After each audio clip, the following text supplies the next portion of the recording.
दोस्तों अगर आपने भी आईटीआई किया है तो डीआरडीओ की तरफ से 561 पदों पे शानदार वैकेंसी निकाली गई है, जिसमें इस वैकेंसी को दो कैटेगरी में निकाला गया है। इसमें जो सबसे पहला पोस्ट निकाला गया है सीनियर टेक्निकल असिस्टेंट के पदों पे निकाला गया, जिसमें आपसे डिप्लोमा क्वालिफिकेशन मांगा गया। टेक्नीशियन ए के पदों पे वैकेंसी निकाला गया जिसमें आपसे आईटीआई क्वालिफिकेशन मांगा गया है। एज लिमिट आप यहाँ पे देख सकते हैं कि अगर आप 18 से 28 साल के हैं तो आप इस फॉर्म के लिए एलिजिबल हैं, लेकिन अगर आप इसे अपर एज में आते हैं तो अगर आप ओबीसी कैटेगरी से बिलोंग करते हैं तो आपको 3 ईयर का रिलैक्सेशन देखने को मिल जाएगा, और अगर आप एससी एसटी कैटेगरी से हैं तो आपको 5 ईयर का रिलैक्सेशन दिया गया है। एप्लीकेशन फी आपको पोस्ट वाइज करके लिया जाएगा, जैसे कि आप यहाँ पे चार्ट देख सकते हैं। इसमें जो एप्लीकेशन फी है ना मात्र 250 रुपए है, लेकिन इसका जो फॉर्म का जो प्रोसेसिंग चार्ज है ना वो 500 रुपए है। लेकिन वो जो 500 रुपए है वो आपका रिफंडेबल भी है, ठीक है, इसलिए आपसे इस फॉर्म में अकाउंट नंबर भी मांगा जाएगा। तो इस फॉर्म का पूरा प्रोसेस इस वीडियो में आपसे शेयर करने वाला हूँ कि आपसे फॉर्म फिल करने में किसी भी प्रकार का मिस्टेक ना हो। तो वीडियो अगर आपको जरा सा भी हेल्पफुल लगे तो वीडियो को अपने दोस्तों में जरूर शेयर करिएगा, और आपने अभी तक हमारे चैनल को सब्सक्राइब नहीं किया है तो चैनल को सब्सक्राइब जरूर कर लीजिएगा। बेल आइकन को भी जरूर प्रेस करिएगा कि आने वाले हर एक वीडियो का नोटिफिकेशन आप पे सबसे पहले पहुंचे। तो फॉर्म को फिल करने के लिए हम लोग चलते हैं अपने कंप्यूटर के स्क्रीन पे। इस फॉर्म को फिल करने के लिए आपको आ जाना है इस वेबसाइट पे। इसका लिंक मेरे वीडियो के डिस्क्रिप्शन बॉक्स में मिल जाएगा, डायरेक्ट आप यहाँ पे आ सकते हैं। यहाँ पे आने के बाद ना आपको थोड़ा सा नीचे स्क्रॉल करना है, यहाँ पे आपको इंपॉर्टेंट लिंक्स देखने को मिल जाएगा। तो फॉर्म को फिल करने से पहले आप इसके नोटिफिकेशन को एक बार जरूर से रीड कर लेंगे। अब देखिए फॉर्म को फिल करने के लिए यहाँ पे आपको एक ऑप्शन मिल जाता है न्यू रजिस्ट्रेशन का, और अगर आपने इसमें पहले रजिस्ट्रेशन कर लिया है तो यहाँ पे आपको एक ऑप्शन मिल जाता है ऑलरेडी रजिस्टर्ड लॉगिन का। इस पे क्लिक करके आप अपने प्रोफाइल में लॉगिन कर सकते हैं। और अगर आप न्यू कैंडिडेट हैं और न्यू रजिस्ट्रेशन करना चाहते हैं तो यहाँ पे आपको एक न्यू रजिस्ट्रेशन का ऑप्शन मिल जाता है। सामने देखेंगे क्लिक हियर का ऑप्शन मिलेगा, इस पे आपको क्लिक करना है। कुछ इस तरह का इंस्ट्रक्शन आएगा आपके सामने, आप इसको क्लोज कर देंगे। क्लोज करने के बाद कुछ नोटिस आएगा, तो आप इसे पढ़ना चाहते हैं तो पढ़ सकते हैं, नहीं तो डायरेक्टली आपको आई एग्री वाले ऑप्शन पे क्लिक करना है और थोड़ा सा आपको इसमें नीचे स्क्रॉल करना है। अब देखिए रजिस्ट्रेशन करने के लिए सबसे पहले आपसे पर्सनल डिटेल पूछा जाएगा। तो पर्सनल डिटेल में आप कैंडिडेट का फुल नेम यहाँ पे फिल करेंगे, सेम नेम को यहाँ पे आपको कंफर्म करना है। यहाँ पे आपको एक मोबाइल नंबर फिलअप करना है, सेम मोबाइल नंबर को यहाँ पे आपको कंफर्म करना है। अगर आपके पास कोई अल्टरनेट मोबाइल नंबर है तो वो आप यहाँ पे फिल करेंगे, नहीं है तो इसे आप खाली छोड़ देंगे, ठीक है। उसके बाद ईमेल आईडी आपको यहाँ पे फिल करना है, सेम ईमेल आईडी को यहाँ पे आपको फिल करना है और जनरेट ओटीपी वाले ऑप्शन पे आपको क्लिक करना है। तो आपके सामने कैप्चा ऑथेंटिकेशन का ऑप्शन आ जाएगा, ये कैप्चा आपको यहाँ पे फिल करना है और सबमिट वाले ऑप्शन पे आपको क्लिक करना है कि आपके मोबाइल नंबर और ईमेल आईडी पे एक ओटीपी सेंड किया गया है। ओटीपी को फिल करने के लिए इसे क्लोज करेंगे और जो आपके मोबाइल नंबर पे ओटीपी गया ना उसे फर्स्ट वाले कॉलम में आपको फिल करना है और वैलिडेट वाले ऑप्शन पे आपको क्लिक करना है। आपका जो मोबाइल नंबर होगा ना वो सक्सेसफुली वेरीफाइड कर लिया जाएगा, सिंपली आपको क्लोज वाले ऑप्शन पे क्लिक करना है। आप ईमेल आईडी को भी आप इसी तरीके से वेरीफाई कर लेंगे। उसके बाद डिक्लेरेशन को चेक मार्क करेंगे, ये कैप्चा आपको यहाँ पे फिल करना है और रीवेरीफाई वाले ऑप्शन पे आपको क्लिक करना है। तो जो भी डिटेल अभी आपने फिल किया ना ऊपर की ओर, जैसे कैंडिडेट का नेम, मोबाइल नंबर और ईमेल आईडी, वो आपको यहाँ पे शो करेगा। अगर ये सही रहा तो ये तीनों डिक्लेरेशन को आपको चेक मार्क करना है इस प्रकार से। उसके बाद आपको एक सबमिट का ऑप्शन मिलेगा, इस पे आपको क्लिक करना है। तो आपके सामने कुछ इस प्रकार का पॉपअप आ जाएगा, सिंपली आपको यस वाले ऑप्शन पे क्लिक करना। आपका जो रजिस्ट्रेशन है ना वो सक्सेसफुली सबमिट हो जाएगा। यहाँ पे आपको रजिस्ट्रेशन नंबर भी देख सकते हैं, यहाँ पे कैंडिडेट का नेम आपको देखने को मिलेगा, जो आपने ईमेल आईडी फिल किया वो आप यहाँ पे देख सकते हैं। अब जो आपने मोबाइल नंबर दिया वो भी आपका यहाँ पे शो करेगा। अब देखिए फॉर्म को फिल करने के लिए यहाँ पे आपको एक ऑप्शन मिल जाता है माई एप्लीकेशन का, इस वाले ऑप्शन पे आपको क्लिक करना है। क्रिएट न्यू एप्लीकेशन वाले ऑप्शन पे आपको क्लिक करना है। आपके सामने कुछ इस प्रकार का इंटरफेस शो करेगा, थोड़ा सा आप इसमें नीचे स्क्रॉल करेंगे। जो डिटेल अभी आपने रजिस्ट्रेशन में फिल किया ना वो कुछ डिटेल आपको यहाँ पे शो करेगा। पोस्ट का नेम आपको यहाँ पे बताना है कि आप किस पोस्ट के लिए एलिजिबल हो। अब देखिए जैसे कि आपने आईटीआई कर रखा है तो टेक्निकल ए को आपको सिलेक्शन करना है, और अगर आपने डिप्लोमा कर रखा है तो सीनियर टेक्निकल असिस्टेंट बी को आपको चूज करना है। तो आप अपने हिसाब से चूज कर लेंगे। जैसे आप पोस्ट को चूज करोगे ना यहाँ पे आपको सब्जेक्ट और ट्रेड का ऑप्शन मिल जाएगा, सिंपली यहाँ पे क्लिक करेंगे। अब जो आपने आईटीआई किया है ना वो किस ट्रेड से किया है, आप अपने ट्रेड का नाम यहाँ पे चूज कर लेंगे। जिस भी ट्रेड से आपने आईटीआई किया होगा आपका पोस्ट कोड यहाँ पे शो करेगा। यहाँ पे आपको जन्म तिथि फिलअप करना है, सिंपली यहाँ पे कैलेंडर मिल जाता है, इस पे आपको क्लिक करना है। सबसे पहले आप अपने ईयर को चूज कर लेंगे, जो भी आपका ईयर होगा ना आपके डेट ऑफ बर्थ में, ठीक है। उसके बाद आपको अपना मंथ को चूज करना है, उसके बाद आपको अपना डेट को चूज कर लेना है। आपका डेट ऑफ बर्थ के अकॉर्डिंग आपका एज निकल के यहाँ पे आ जाएगा। जेंडर आपको यहाँ पे बताना है, सिंपली यहाँ पे क्लिक करेंगे। अब आप मेल का फॉर्म फिल कर रहे हैं, फीमेल का फॉर्म फिल कर रहे हैं, आप अपने हिसाब से चूज कर लेंगे। कैटेगरी आपको यहाँ पे बताना है, सिंपली यहाँ पे क्लिक करेंगे। कास्ट से बिलोंग करते हैं जैसे general, AWS, SC, ST, OBC, CL या तो फिर OBC, NCL, आप अपने हिसाब से अपनी कैटेगरी को चूज करेंगे। जैसे आप कैटेगरी को चूज करोगे ना, आपको कैटेगरी सर्टिफिकेट नंबर यहाँ पे मांगा जाएगा, तो आप अपना कैटेगरी सर्टिफिकेट नंबर यहाँ पे फिल करेंगे। उसका इशू डेट आपको यहाँ पे फिल करना है। उसके बाद थोड़ा सा आपको नीचे स्क्रॉल करना है। क्या आपके पास इसके एडवर्टाइजमेंट्स के अकॉर्डिंग आपके पास क्वालिफिकेशन है, तो सिंपली आपको यस को चूज कर लेना है। उसके बाद आपसे पूछा जाएगा कि हैव यू पास्ड या परसिंग डिग्री क्वालिफिकेशन बी या बीटेक में अभी आपने अगर एडमिशन लिया होगा, सिंपली यहाँ पे क्लिक करेंगे और पास्ट को चूज कर लेंगे। और अगर आपने एडमिशन लिया होगा तो आपको परसिंग को चूज करना है। और अगर आपने इसमें एडमिशन लिया ही नहीं है तो आपको नोट एप्लीकेबल वाले ऑप्शन को चूज कर लेना है। उसी प्रकार से देखेंगे कि अगर आपने एमएससी या तो फिर एमटेक में एडमिशन लिए हैं या तो फिर आपने पास कर लिया है तो आपको यहाँ पे पास को चूज करेंगे, नहीं तो आपको नोट एप्लीकेबल को चूज कर लेना है। अगर आपने पीएचडी वगैरह किया है तो आप यहाँ पे क्लिक करेंगे और यहाँ पे चूज करेंगे, नहीं तो आपको नोट एप्लीकेबल वाला ऑप्शन को चूज कर लेना है। उसके बाद यहाँ पे आपको एक ऑप्शन मिल जाता है, क्या आप दिव्यांग रक्षा सेवा कर्मित हैं। अगर वैसे व्यक्ति जो कि डिफेंस सर्विस में है और वो दिव्यांग हो गए हो तो आपको यस को चूज करना है, नहीं तो आपको नो को चूज कर लेना है। उसके बाद डिसेबिलिटी आपसे पूछा गया है, तो अगर आप विकलांग पर्सन है मतलब विकलांग है तो आपको यस को चूज करना है और डाटा को फिल करना है, नहीं तो आपको नो को चूज कर लेना है। ये सारा कॉलम बंद हो जाएगा।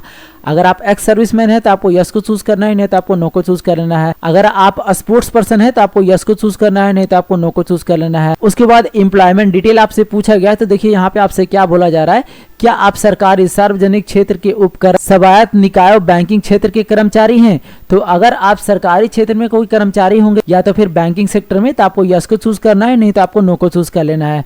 उसके बाद अगर आपने केंद्र सरकार में 3 वर्षों से अधिक अगर आपने निरंतर सेवा दिया होगा किसी भी फील्ड में तो आपको यस को चूज करना है, नहीं तो आपको नो को चूज कर लेना है। उसके बाद आपको 7 नेक्स्ट वाले ऑप्शन पे क्लिक करना है। ये डाटा आपका सक्सेसफुली सेव कर लिया जाएगा। सिंपली आपको ओके वाले ऑप्शन पे क्लिक करना है। उसके बाद आपके सामने बेसिक डिटेल का ऑप्शन खुल करके आ जाएगा। जैसे आप अपना फादर नेम यहाँ पे फिल करेंगे जो कि 10th के मार्कशीट के अकॉर्डिंग आपको फिल करना है और फुल नेम फिलअप करना है। यहाँ पे आपको मदर नेम फिलअप करना है। नेशनलिटी आपको यहाँ पे बताना है, तो इंडिया का आपको चूज कर लेना है। अगर आप अल्पसंख्यक समुदाय से होंगे मतलब माइनॉरिटी कम्युनिटी से तो आपको यस को चूज करना है और यहाँ पे उनका माइनॉरिटी का कम्युनिटी फिलअप करना है। और अगर आप माइनॉरिटी कम्युनिटी से नहीं आते हैं सिंपली आपको नो को चूज कर लेना है। ये कॉलम बंद हो जाएगा। आइडेंटिफिकेशन डिटेल आपको यहाँ पे देना है कि आपके शरीर पे ना कहीं पे कटा छटा या तो फिर तिल का निशान हो तो वो आप यहाँ पे फिल करेंगे। उसके बाद पहचान पत्र का डिटेल आपको यहाँ पे देना है मतलब आइडेंटिटी प्रूफ। सिंपली यहाँ पे क्लिक करेंगे। अब आपके पास पैन कार्ड है, ड्राइविंग लाइसेंस है, वोटर आईडी कार्ड है, पासपोर्ट है या तो फिर और भी किसी अदर प्रकार का गवर्नमेंट आईडी कार्ड है तो आप यहाँ पे सिलेक्शन कर सकते हैं। और अगर आपके पास ये चारों में से कुछ भी नहीं है जैसे PAN card, driving licence, voter ID card और पासपोर्ट, तो आपको यहाँ पे एक ऑप्शन मिल जाता है other photo ID proof issue by government of India. इसको आपको चूज कर लेना है। चूज करने के बाद आप अपना आईडी नंबर यहाँ पे फिल करेंगे, जैसे कि आप अपना आधार नंबर भी यहाँ पे फिल कर सकते हैं। उसके बाद आपको बैंक डिटेल यहाँ पे फिल करना है। थोड़ा सा आप नीचे स्क्रॉल करेंगे, बैंक का नेम आपको यहाँ पे फिल करना है जिस भी बैंक में आपका अकाउंट हो, ठीक है। यहाँ पे अकाउंट होल्डर का नेम आपको फिलअप करना है। अकाउंट होल्डर का नेम को दोबारा से आपको कंफर्म करना है। बैंक अकाउंट नंबर यहाँ पे फिल करना है। सेम बैंक अकाउंट नंबर को यहाँ पे आपको कंफर्म करना है। IFSC कोड आपको यहाँ पे फिल करना है। बैंक का ब्रांच नेम आपको यहाँ पे फिल करना है कि आपका जो ब्रांच है ना वो कहाँ पे स्थित है।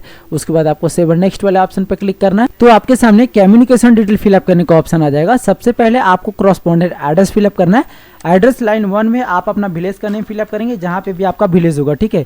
एड्रेस लाइन 2 में आपको अपना पोस्ट ऑफिस का नेम फिलअप करना है और इसी में आप अपना पुलिस स्टेशन का नाम भी फिलअप कर लेंगे। उसके बाद आपको कंट्री सिलेक्शन करना है। सिंपली यहाँ पे क्लिक करेंगे और इंडिया को आपको चूज कर लेना है। यहाँ पे आपसे स्टेट पूछा जाएगा कि ना आप किस स्टेट के रहने वाले हो। सिंपली यहाँ पे क्लिक करेंगे। अब आप जिस भी स्टेट से आते हो ना आप इस फॉर्म के लिए एलिजिबल हो जाते हो, तो आप अपना होम स्टेट यहाँ से चूज कर लेंगे। जो स्टेट आप चूज करिएगा ना उसके अकॉर्डिंग आपका डिस्ट्रिक्ट यहाँ पे आ जाएगा। सिंपली यहाँ पे क्लिक करेंगे और आप अपना डिस्ट्रिक्ट का नेम को चूज कर लेंगे। उसके बाद आपको एरिया पिन कोड यहाँ पे फिल करना है, जो भी आपका एरिया पिन कोड होगा। देखिए यहाँ पे आपसे ये पूछा जा रहा है कि जो आपने करस्पॉन्डेंट एड्रेस फिलअप किया अगर वही आपका सेम एड्रेस है तो यहाँ पे आपको एक ऑप्शन मिलेगा यस का, इसे आपको चेक मार्क कर देना है। ये ऑटोमेटिकली फिलअप हो जाएगा। और अगर आपका परमानेंट एड्रेस डिफरेंट है तो इसे आपको नो को चूज कर लेना है और इसे आप दोबारा से फिलअप कर लेंगे। ये चीज आप अपने अकॉर्डिंग देख लेंगे। उसके बाद आपको सेव नेक्स्ट वाले ऑप्शन पे क्लिक करना है। ये डाटा आपका सक्सेसफुली सेव हो जाएगा। सिंपली ओके वाले ऑप्शन पे आपको क्लिक करना है। अब आपको क्वालिफिकेशन डिटेल फिलअप करना है। तो क्वालिफिकेशन में सबसे पहले आपको 10th का डिटेल फिलअप करना है। तो 10th आपने किस बोर्ड से क्वालिफाई किया उस बोर्ड का नाम आपको यहाँ पे फिल करना है। किस स्कूल से आपने 10th क्वालिफाई किया उस स्कूल का नाम आपको यहाँ पे फिल करना है।